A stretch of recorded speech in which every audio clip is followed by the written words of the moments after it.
কেন মুলতানি মাটি, গোলাপ জল, মধু, লেবু রস এই উপাদানগুলো আমি কেন আমার ফেস প্যাকের রেসিপিতে ব্যবহার করেছি।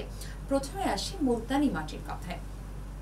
মুলতানি মাটি আমরা সকলে কম বেশি জানি যে পাকিস্তানের মুলতান নামক একটি শহরে মুলতানি মাটি পাওয়া গিয়েছিল প্রায়, তাও সম্ভবত প্রায় 1800 শতকের দিকে।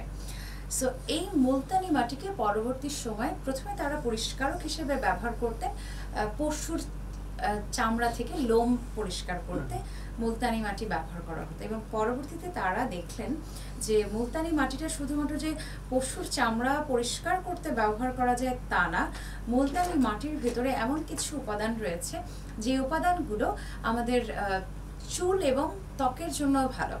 অনেকেই আছেন যারা শ্যাম্পু ইউজ করতে চান না, আপনি মুলতানি মাটি দিয়ে আপনার চুল ধুয়ে ফেলবেন। মুলতানি মাটি দিয়ে চুল ধুয়ে একবার আমাকে এসে আপনারা কমেন্টস করে জানাবেন যে আপনার মাথার ত্বক পরিষ্কার হয়েছে কিনা। যদি পরিষ্কার না হয় তাহলে কি বলবো, তখন আপনারা আমাকে এসে বলবেন, আমাকে এসে ধরবেন যে আপু পরিষ্কার তো হলো না। সো আপনি যদি ন্যাচারালি আপনার হেয়ারটাকে ক্লিন করতে চান, মুলতানি মাটি দিয়ে বা যে কোনো পরিষ্কার টাইপের মাটি দিয়ে, একদম পরিষ্কার মিহি দানাযুক্ত মাটি দিয়ে আপনি আপনার চুলকে পরিষ্কার করে নিতে পারেন।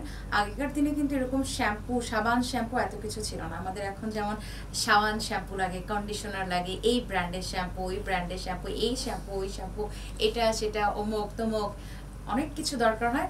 এগুলো কিন্তু আগে ছিল না। আগেকার যুগের মানুষ কিভাবে মাথা পরিষ্কার, তার কি ময়লা থেকে যেত? তাহলে তো মাথার কারো চুল থাকতো না, বরঞ্চ এখনই আমাদের চুল নেই। বেশি এই যে কেমিক্যাল যুক্ত প্রোডাক্ট ব্যবহার করে করেই চুলগুলো সব নাই হয়ে যাচ্ছে, ন্যাড়া হয়ে যাচ্ছে সবাই মিলে।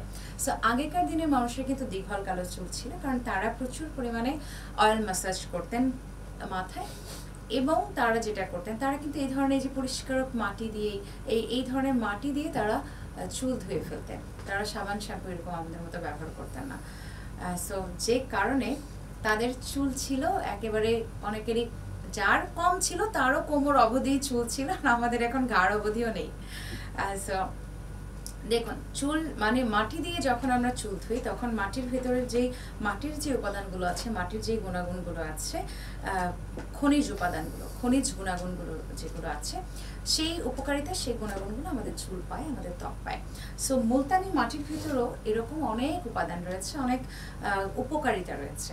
সো আসুন একটু দেখে নেই মুলতানি মাটির ভেতরে কি কি আছে। মুলতানি মাটির ভেতরে সিলিকন আছে, আয়রন আছে, ম্যাগনেসিয়াম রয়েছে, অ্যালুমিনিয়াম সিলিকেট রয়েছে, যা উচ্চ শোষণ ক্ষমতা সম্পন্ন, এবং এই উচ্চ শোষণ ক্ষমতা সম্পন্ন উপাদান রয়েছে বলেই কিন্তু মুলতানি মাটি ব্যবহার করলে যাদের অতিরিক্ত তৈলাক্ত ত্বক, যাদের ফেস অনেক বেশি অয়েলি হয়ে যায়, লাইক হচ্ছে আমি হয়তো 10 মিনিটস বিফোর আমার ফেস ওয়াশ করেছি, এখনই আমার স্কিনে একদম তেল উঠে আমার ফেসটা অয়েলি হয়ে গেছে, বা আমি মেকআপ করছি, যেটা আমার হয় ব্যক্তিগতভাবে, আমি যে প্রবলেমটা ফেস করি সেটা হচ্ছে যে আমি মেকআপ করার সাথে সাথে within 10 minutes or within 5 minutes আমার ফেসটা অয়েলি হয়ে যায়।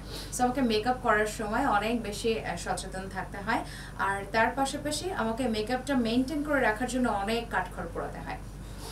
সো আমি যেটা করি যে রেগুলার, এখন যেটা করছি, যে প্র্যাকটিসটা করছি, রেগুলার আমি হচ্ছে ময়শ্চারাইজার ব্যবহার করে, ময়শ্চারাইজার রাতের বেলা বেশি করে দিয়ে আমি ঘুমিয়ে থাকি, তাতে করে আমার এই যে অতিরিক্ত অয়েল প্রডিউস হওয়ার যে সমস্যা, এটা হচ্ছে না। অনেকেই মনে করি যে আমার ত্বক এত বেশি অয়েলি, আমার কি দরকার, আমি কেন ময়শ্চারাইজার ব্যবহার করবো? দ্যাট ইজ টোটালি রং। যাদের ত্বক অনেক বেশি অয়েলি, তাদেরও ময়শ্চারাইজার ব্যবহার করতে হয়, কারণ আপনার স্কিন যখন ভেতর থেকে ফিল করবে ইটস ড্রাই, ও যখন শুষ্কতা অনুভব করবে, তখন আমাদের ত্বক আরও বেশি করে অয়েল প্রডিউস করতে থাকে, আরও বেশি করে তেল প্রডিউস করতে থাকে। তাতে করে কি হয়, আপনার স্কিন যত বেশি তৈলাক্ত ছিল, আপনার ত্বকটা যত বেশি তৈলাক্ত ছিল, তার থেকে মাত্রা অতিরিক্ত তেল তৈরি হতে থাকে, আরও বেশি তৈলাক্ত হয়ে যায়। সো ময়শ্চারাইজার ইউজ করা ইটস আ মাস্ট হ্যাভ, আমাদের সকলকেই করতে হবে।